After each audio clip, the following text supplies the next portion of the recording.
Hey everyone. Putting together kind of a couple different short videos to show different functions of Banner 9 that I think will be most helpful for us working with students. So we'll talk about searching for classes in this video, but also go over later registering for lab courses, advanced search, and then using the making a plan function, which I believe operates pretty similar to how students will actually register. So we'll go ahead and get started working with the searching for classes. So what we'll do is we can just open up Chrome. I'm going to close out of this so I can show you how to get there. You'll log into Banner like you regularly would.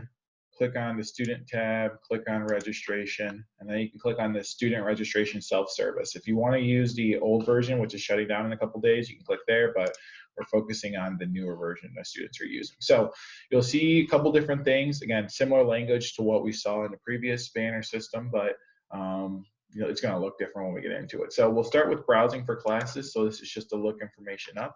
You can click on that, and then for a semester, you can search for different things. I'm actually going to start with spring summer because this will be important for looking at which half of the semester it falls, whether in the spring summer.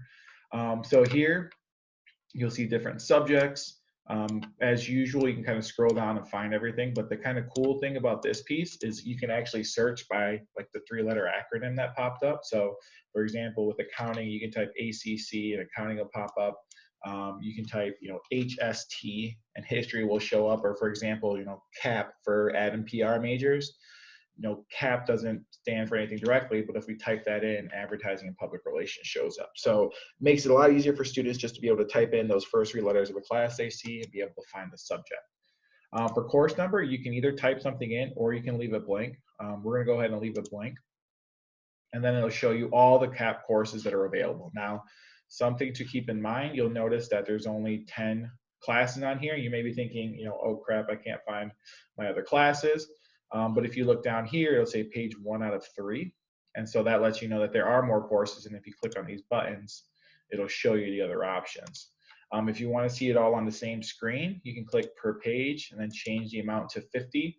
And then depending on how many classes are, they may all fit on here. If they don't still fit on here, again, you can click on the next, but here you see page 1 out of 1, so you'll know all the available classes are on this screen. The information is very similar to before: subject, course number, section, credit, CRN, the term, so spring, summer 2020, instructor. Now this is kind of neat because it lets you know, it just tells you, it makes it a little bit easier to see by being highlighted. And then the times, but you'll notice the building is kind of blocked off. I haven't been able to find a way to make it bigger. But I know one way to look up the building location as well as which half of the semester this class falls in is to click on the name of the class and then go down to instructor/meeting times.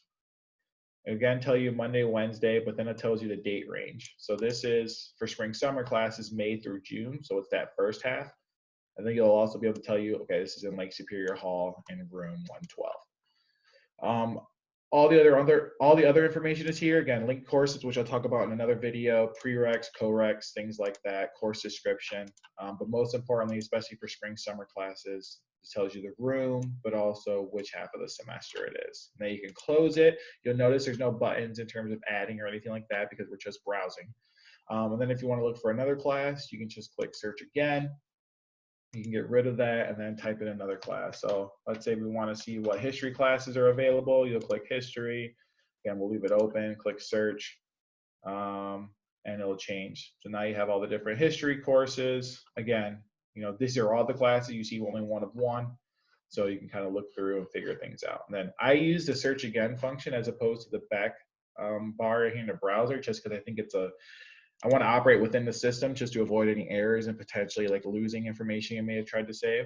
I'll go over advanced search in another video, but again, just kind of wanted to show you something neat. If you want to change semesters, you click select a term, go to fall, continue, and then again, you could just kind of type in different classes. So, movement science, you click type movement.